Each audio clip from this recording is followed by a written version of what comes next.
Hi guys, I'm your host Alan McInally here on the panel for our coverage of our Euro 2024 here at Gambling.com. I'm Alan McInally, and after all, hitting the quarterfinals, we're down to just 4 left. No Germany. We're going to find out about that in just a minute. As you can see, I have with me Robert Huth. Robert, it's great to have you here, partner. I bet Germany. I had my German strip out, ready to wear the German strip.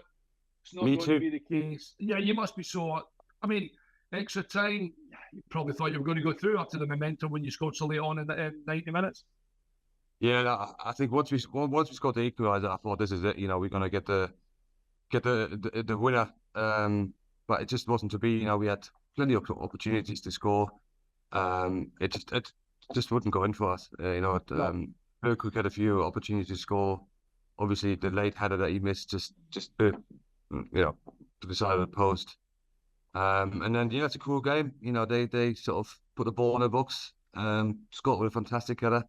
And it just wasn't our day. Felt like crying all day. But that's sport, and that's why we got football. It's cruel, but it needs to be a winner, and unfortunately it wasn't us that day. Well, we're going to get right into it in a minute. We'll cover most of the games as well, where we couldn't be here, of course, without our sponsors. The panel on Gambling.com is brought to you by Winsane.com and Betolo.com, our odds and betting partners for the Euros. As usual, all the details where you need to get involved with them are on the screen. You know the drill by now. We bring you the best prices, we bring you the best information, and we've got the best guests to talk about the games.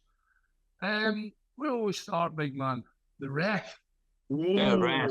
Let's start with the referee, the guy in the middle. I mean, did he have a shocker? I don't know. What do you think?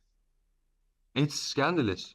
It's scandalous. Hang on a minute. Before we go there, I'm going to reverse to Scotland's penalty that we didn't get against Hungary. Now we fast forward to your situation. I'm thinking, well, it might harm to Scotland, but it can harm to Germany. I think it's outrageous. It really is. I mean, I've had a couple of days to think about it and sort of watched it again and rewatch it. Like anywhere else on the pitch, that's a penalty. If that happens in the middle of the park and Kroos tries to flick one around the corner in midfield, and the guy handball, it's a free kick, right? And never mind the ball being in the box and he's blocking a shot.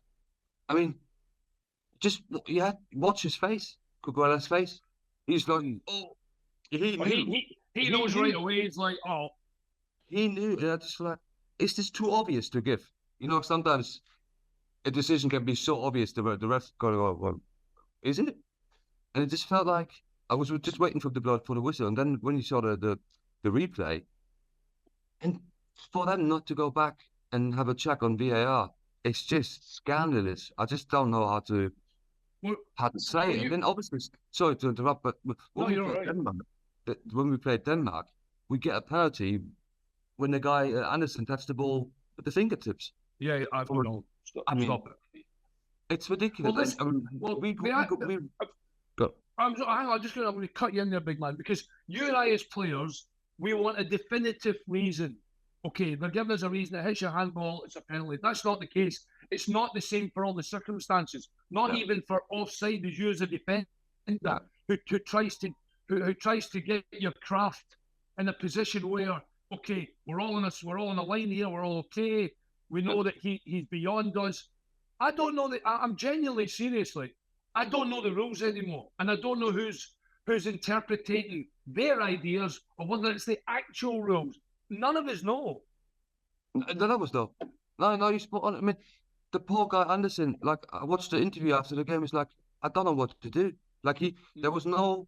I mean, we were lucky because we got the penalty, so I should be really happy about it. But from a player's point of view, I mean, he did nothing wrong. He got out there, he got across to cover his defender, and it just his arm wasn't in an unnatural position, and it's just like no one spotted it. I don't. And then you could. I mean, the Spain penalty is just. I still don't get it. Like, it was ridiculous, absolutely ridiculous. I was looking at some of the other things, boy, big man. I know you're really frustrated because I can tell, and how I was as well. It's just so infuriating because you're obviously out the competition now, but there's circumstances in the game that you think seriously. By the way, I mean I was looking at something, a little bit more possession, more shots, more corners. I mean, they competed against Spain. I mean, was there a massive amount between both teams? No, no, I think it was as expected. It was going to be a tight game. There was going to be one goal in it for sure. But I think certainly once we start putting the ball in the box, we looked a lot more dangerous. And once we scored the equaliser, I just think keep doing it, keep putting the balls in the box, because we're getting someone. We kind of, in the first period of extra time, we kind of stopped a little bit. You know, like it felt like we got the equaliser right, and then let's settle back down again. But you know, we put Müller on, we put Fulkrug on. It was really, really attacking. And obviously, I was texting my mates, going, keep putting it in the mixer, keep putting it in the mixer. You know, we're getting opportunities from it, but it just. Well, gone. I'm just saying, Florian Wirtz made a bit of an impact for me. I know that Fulkrug has done himself a power of good, by the way, and really has stamped his place to say, look, boss, I can do no more. You should be starting me. But I thought Florian Wirtz added a little more as well. I mean, he was going to be one of the main guys at the tournament, wasn't he? Well, and he got dropped the game before. You know, I think when he came on, you could really see he was hurt from not starting the game. So when he came on, he was like full of energy. Obviously scored the equaliser. But yeah, it was an interesting choice for Nagelsmann not to start him. And they could see when he came on, he had that fire in his belly. Obviously scored a goal and just unlucky with a few other things. But yeah, I mean that's European top football, isn't it? It's I mean that header from Spain was sensational. Like I thought, I was watching thinking, he's gone up too early. He's going to miss it. Yeah. And somehow he just managed to get that.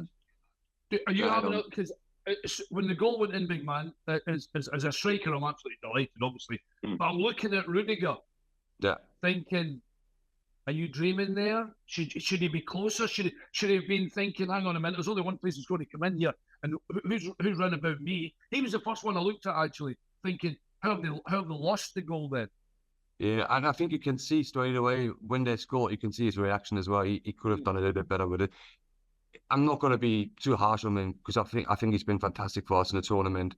Yeah.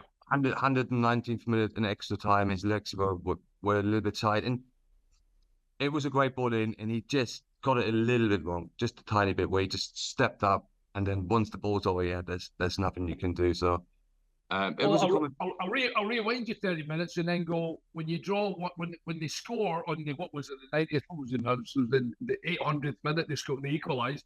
You must have been thinking, yeah, we'll take them now. Yeah, for sure. I think the pressure was just building, wasn't it? Like we just sort of, Spain couldn't get out. We kept putting the ball in the box with opportunities, keeping made a couple of good saves. I'm thinking, once we scored a 1-1, I'm thinking, this is ours now. We've done it. It certainly felt like we were on top. But fair play to Spain. You know, they're hanging there. It's not always easy playing it's never easy playing the host nation. At the big tournament like this. So they're hanging there. We just couldn't get the ball over the line. We tried, and then obviously that cool finish for us. I mean, yeah, I'm just about getting over it now. It's just about now. Is that a step in the right direction? You know, with some of the younger players, I think Musiala has actually shown everybody's head what he's done. But I think in terms of all round for I mean, like you said, the host nation, you have a kind of little advantage naturally with the crowd, etc. But I think in terms of the team going forward, there's a more optimism now with the German fans, I think, watching what they've watched. Yeah, I think the combination of obviously having the younger players, the Wirtz, the Musialas, and Nagelsmann, obviously, you know, I think he's sort of the ideal manager now to sort of get us over the next sort of 2 to 4, 6, 8 years, whatever it might be. Yeah. There need to be some hard decisions to be made. I think Müller, obviously, he's at an age there. Manuel Neuer, obviously, for sure as well. He's at an age where you're gonna have to start looking at bringing a younger keeper through. Rudiger. I'm glad you spoke about that, big man. Who replaces Neuer then? I mean, it's not going to happen right away, but it will have to be blended in. So, who did they bring in? Who's the main man there then? Well, I mean, Ter Stegen is obviously the kind of the natural sort of number 2, I'd say, at the moment. You know, he's been playing for Germany or playing second fiddle to Neuer for the last 6 to 8 years, really. So I think he's only about 32, 33, and with keepers, as we said earlier, you know, you can play a little bit longer. But it's a nice combination. A couple of older players would probably retire from international football after this tournament, and then you just need to bring a new generation through. You know, we've seen it all the time. We've done it before. So yeah, but Nagelsmann, I think he's got some talented players to work with, and the way we've been playing. Gundogan is 33. You know, he might not play for Germany again. Toni Kroos is 34. He's obviously retired. So it's a few holes to be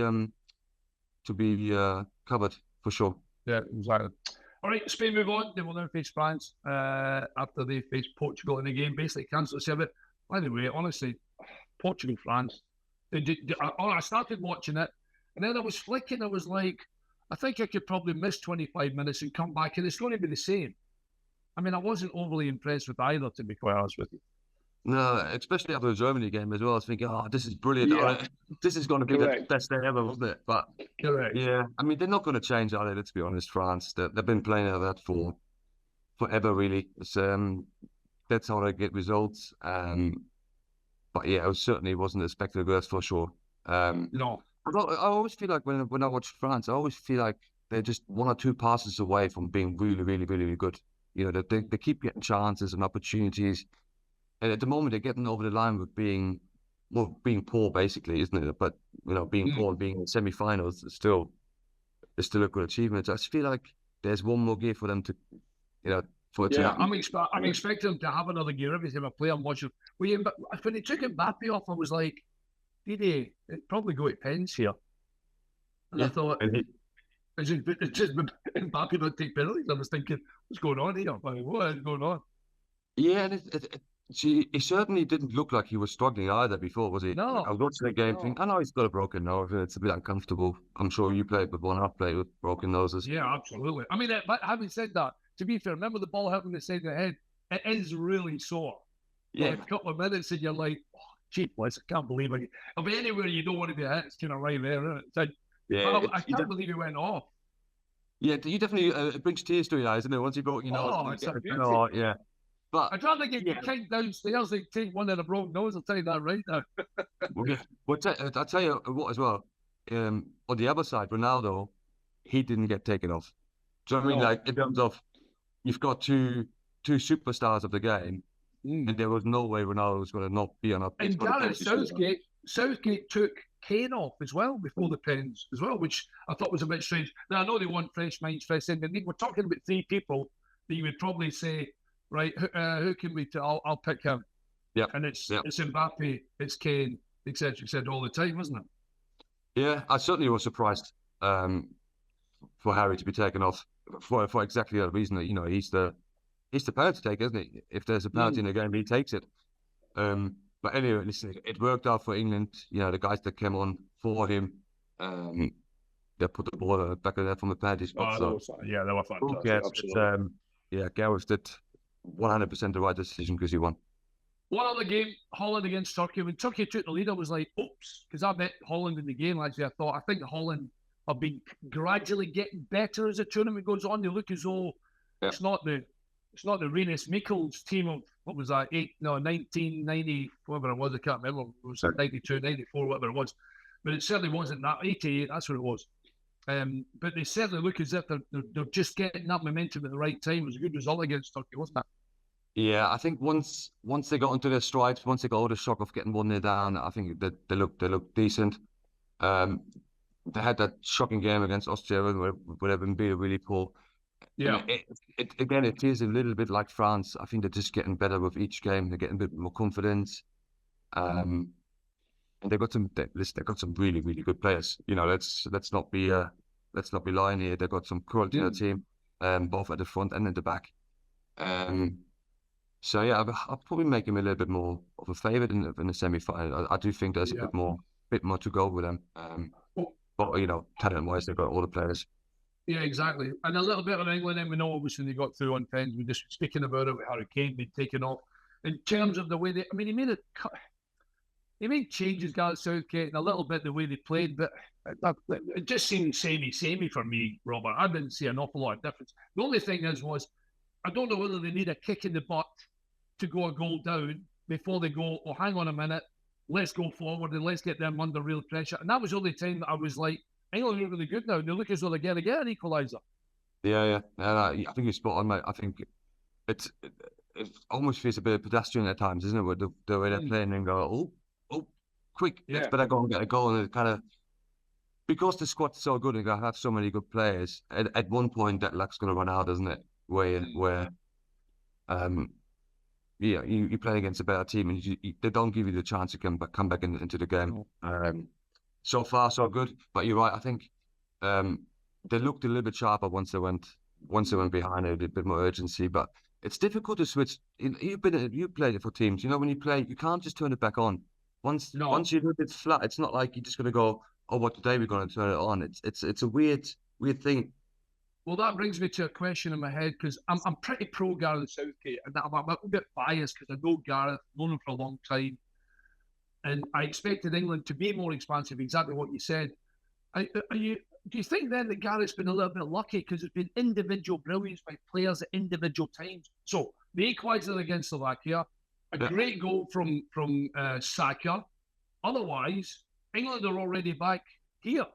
Yeah. So I don't know whether Gareth's been unbelievably lucky because the players have done more than he might. No, that's the wrong way to put it. You know what I mean? I'm just saying there's been things in the game that have happened that might not necessarily been direction from Gareth Southgate from the beginning. And individual players have come up with something individually brilliant to keep England in the competition. Yeah, and that's what we said. I think that's where England are fortunate to have such superstars in the team that can come up with a goal like that. You know, like Bellingham, obviously overhead kick and 2 minutes be brilliant. But every team in that tournament has that. You know, you look at the French squad, you look at the Dutch squad. They all have players that can do that and kind of. I think Gareth built on that sort of ability to have that players in the squad that can make the difference. I think that's he's so defensive, which I actually kind of like being defensive, obviously as a former defender. So he just thinks, well, we've got the talent up front, we've got Kane, we've got Saka, we've got Palmer when he comes on, all these sort of really, really talented players that just need that one chance. And so far, it worked. So if you're Gareth, you kind of feel backed up, really, don't you? Because they've done the job. They've done exactly the job what he's supposed to do. So, but you're right. At one point, you're going to play against a team where you might not be able to do that. Spain against France, winner. France. I think France got they got something in it. They've done it. They've been in the Euro finals. They've been in the World Cup finals. I watched them and I just go, go on. You've got all the players there to be absolutely. Kante still amazing in the midfield. Obviously Mbappe, the defense is amazing. I just think they're like literally one good pass away from scoring. And I can't disagree with big man, but in here I'm thinking Spain, young players. I mean, you know what I mean? It's a toughie for me to call. Anyway, next one then, Holland and England. Yeah, that's a good one. 2 extra times for England. Oh, I know, you're feeling that a bit under coming into the third knockout game. I think the Netherlands will just edge it. I think that just it'd be one game, a 1 goal difference. It'd be a tight game, but I just think the Netherlands got a little bit too much. Yeah. Right, so I'll take us right to the final. Let's say you get it right. It's Holland against France. Who wins? Oh, I'd quite like to see that one, actually. That's a good game, that. Who wins that? So who wins the Euros according to Robert Huth? I still think France. I say France. I've got no evidence to back me up, Alan, but I've watched them and I go, there's something in there. And I think Didier Deschamps will watch the games back and say, well, that was pretty rubbish performance, but there is something there. Something's gonna click. And when they do click and they score from open play, it's not like they haven't created chances. Is it? They've just been missing them.